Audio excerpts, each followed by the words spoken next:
વિદ્યાર્થી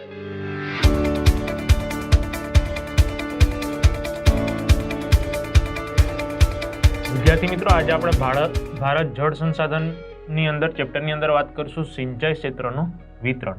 એટલે કે ભારત દેશ છે એ તમને સારી રીતે ખ્યાલ છે, અલગ અલગ ભૂમિ પ્રદેશો આવેલા છે. ખાડીઓ, જંગલો, પહાડો, રણ પ્રદેશ, સૂકો પ્રદેશ, સાગર, મહાસાગર, તળાવો. તો આવી રીતે ભારત છે એ વિવિધતાવાળો દેશ છે, એટલે કે અલગ અલગ ભૂમિ પ્રદેશો છે. તો એની અંદર ભારતના દરેક રાજ્યના સંદર્ભ સિંચાઈ ક્ષેત્રમાં ઘણો તફાવત છે. અમુક વિશાળ મેદાનો ધરાવે છે, તો અમુક રાજ્ય છે એ વિશાળ પ્રમાણમાં ઉચ્ચ પ્રદેશો ધરાવે છે. અમુક રાજ્યોની અંદર ઊંડી ખીણો છે. તો આવી રીતે તમામની જ્યારે ભૂમિ સપાટી અલગ અલગ હોય ત્યારે એના જળનું સ્તર પણ કેવું હોય, અલગ અલગ હોય. તો ત્યાં સિંચાઈ પહોંચાડવી એ પણ એક વિકરાળ અને મોટો પ્રશ્ન છે.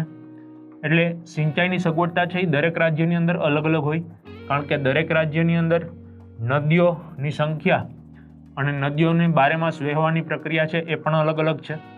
જેથી કરીને આપણે કહી શકીએ કે ભારતના દરેક રાજ્યના સંદર્ભમાં સિંચાઈ ક્ષેત્ર છે એની અંદર આપણને તફાવત જોવા મળે છે. જો આંધ્રપ્રદેશની વાત કરવામાં આવે તો આંધ્રપ્રદેશના તટીય જિલ્લા તથા ગોદાવરી, તેના જે આંધ્રપ્રદેશના તટીય જિલ્લા છે ત્યાં ગોદાવરી કૃષ્ણા નદીના મુખ ત્રિકોણો આવેલા છે. એટલે કે આ જે મોટી નદીઓ છે ગોદાવરી અને કૃષ્ણા, એના મુખ ત્રિકોણ એ આંધ્રપ્રદેશની અંદર આવેલા છે. ઓડિશાની વાત કરીએ તો ઓડિશાની મહાનદીનો મુખ ત્રિકોણ આવેલો છે. એવી રીતે તમિલનાડુમાં કાવેરીનો મુખ ત્રિકોણ આવેલો છે. પંજાબ જે આખા દેશને ધાન્ય પાક પૂરો પાડે છે, એટલે કે ઘઉં, એ પંજાબ અને હરિયાણા તથા પશ્ચિમી ઉત્તર પ્રદેશની અંદર દેશના મોટા પ્રમાણના સિંચાઈ ક્ષેત્રો આવેલા છે. તો એનો લાભ આપણને એ થાય કે મોટા પ્રમાણમાં આપણે વધુ પાક લઈ શકીએ.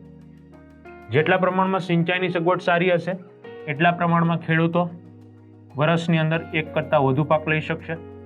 તો આમ આપણે એ પણ જાણ્યું છે કે સ્વતંત્રતા પછી ભારતમાં કુલ સિંચાઈ ક્ષેત્ર લગભગ 4 ગણું વધી ગયું. એટલે કે 1947ની અંદર જ્યારે દેશ આઝાદ થયો ત્યાં સુધીમાં આપણા દેશની અંદર સિંચાઈની જે સગવડ હતી એની અંદર આયોજન પંચ દ્વારા 4 ગણો આપણે વધારો કર્યો. કેનાલો દ્વારા, નદીઓથી અલગ અલગ સિંચાઈની યોજના છે એના દ્વારા આપણે જળ પહોંચાડવાનું કાર્ય કર્યું. ખેતરોની અંદર, શહેરોની અંદર, ગામડાઓની અંદર.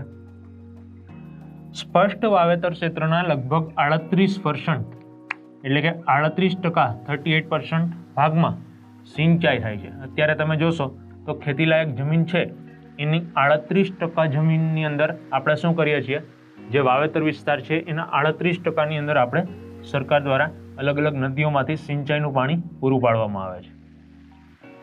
પંજાબમાં સિંચાઈ ક્ષેત્રનું સૌથી વધુ પ્રમાણ કહી શકાય, એટલે કે 90.8% સૌથી વધુ જો સિંચાઈ ક્ષેત્રની અંદર કોઈ આગળ પડતું પ્રથમ સ્થાન ધરાવતું હોય તો એ ભારત દેશની અંદર છે પંજાબ.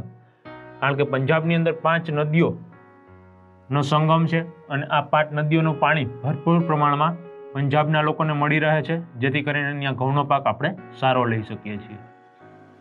સૌથી ઓછું જો સિંચાઈ ક્ષેત્રની વાત કરવામાં આવે તો મિઝોરમ, જ્યાં 7.3% સિંચાઈ ક્ષેત્ર છે. કારણ કે ત્યાંની જમીન છે એની અંદર વધુ પ્રમાણમાં ઢાળવાળી જમીન, પહાડો, ઉચ્ચ પ્રદેશો, તો આ જગ્યાએ વધુ પ્રમાણમાં પાણી પહોંચાડી શકાતું નથી.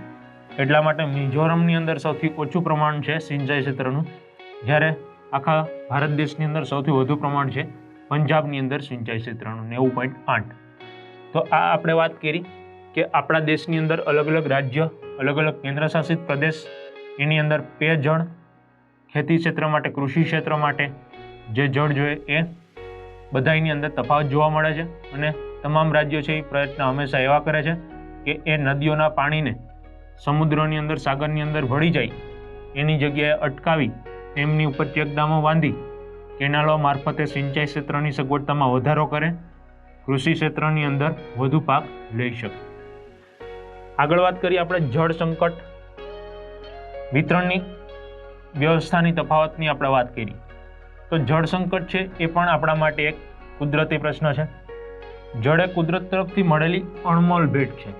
એટલે કે જળ છે એ આપણને કુદરત તરફથી વરસાદ દ્વારા મળે છે. તો આમ આપણી પાસે જે જળ છે, વૃષ્ટિય જળ એટલે કે વર્ષા ઋતુમાં ચોમાસાની અંદર જે વરસાદમાંથી વરસતું જળ છે એ કુદરતની બક્ષિસ છે, ભેટ છે. હાલમાં પણ પશ્ચિમ રાજસ્થાનની જો આપણે વાત કરીએ તો શુષ્ક ક્ષેત્રોમાં તથા દ્વીપકલ્પીય ઉચ્ચ પ્રદેશના આંતરિક ભાગોમાં જળ સંકટ ગંભીર સમસ્યા છે. એટલે કે ઉચ્ચ પ્રદેશની અંદર જ્યારે વરસાદ થાય ત્યારે એ પાણી છે એ ઢાળ સ્વરૂપે નીચે ઉતરી જાય છે અને ઉચ્ચ પ્રદેશોની અંદર વધુ પ્રમાણમાં પાણી જોવા મળતું નથી. ત્યાં પણ ગંભીર સમસ્યા છે. આંતરિક અમુક ગામડાઓની અંદર હજી સુધી પેયજળ પીવાલાયક પાણી પણ મળ્યું નથી. અને પશ્ચિમ રાજસ્થાનની અંદર ખેતીલાયક જમીન છે નહીં, એટલે કે ત્યાં પાણી ન હોવાને લીધે જમીનની વિસ્તાર છે એ કેવો છે? શુષ્ક, આખો શુષ્ક વિસ્તાર, કોરો વિસ્તાર. આમ ભારતમાં 8% શહેરોમાં હજી પણ પેયજળની તીવ્ર અછત છે. ભારતના જો મોટા સિટીઓની વાત કરવામાં આવે, મહાનગરોની, તો અમુક શહેરો એવા છે કે જ્યાં 8% લોકોને પીવાનું શુદ્ધ ચોખ્ખું પાણી પણ પ્રાપ્ત થતું નથી, એની પણ અછત છે. આવી રીતે આપણે વાત કરીએ કે 2/3 ભાગ વરસાદ પર આધારિત કૃષિ થાય છે. આપણો દેશ છે એ કૃષિ પ્રધાન દેશ છે. આપણા દેશની 50% વસ્તી કૃષિમાંથી રોજગારી પ્રાપ્ત કરે છે. છતાં પણ હજી દેશ સ્વતંત્ર થયો એને 70 વર્ષ 72 વર્ષ થયા, હજી પણ આપણે કુદરત ઉપર નિર્ભર રહેવું પડે છે. સરકારના એટલા હજી પણ પ્રયત્ન નથી કે આપણે સંતોષકારક સિંચાઈમાંથી 100% ખેતી કરી શકીએ. એટલે કે 2/3 ભાગ વરસાદ પર આધારિત કૃષિ છે. આપણા દેશની ખેતી હજી પણ શેના નિર્ભર છે? કૃષિ એ વરસાદ નિર્ભર છે. આપણને 12 માસ 24 કલાક 12 માસ સિંચાઈનું પાણી ન મળવાને લીધે આપણે વધુ પાક લઈ શકતા નથી ક્યારેક. તો હજી પણ આપણે આ સિંચાઈ ક્ષેત્રની અંદર આગળ વધુ પડતું કાર્ય કરી અને સરકારના પ્રયત્નો દ્વારા એની અંદર સુધારો કરી શકીએ છીએ.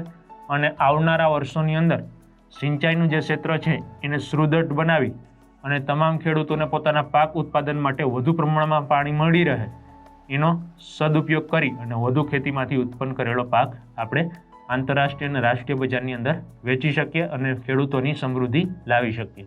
આમ જળ સંકટથી બચવા માટે પણ આપણી નૈતિક ફરજ નિભાવીએ અને જળની બચત કરીએ, જેથી કરીને આવનાર ભવિષ્યની અંદર આવનારી પેઢી માટે પણ જળ પર્યાપ્ત માત્રામાં બચેલું રહે.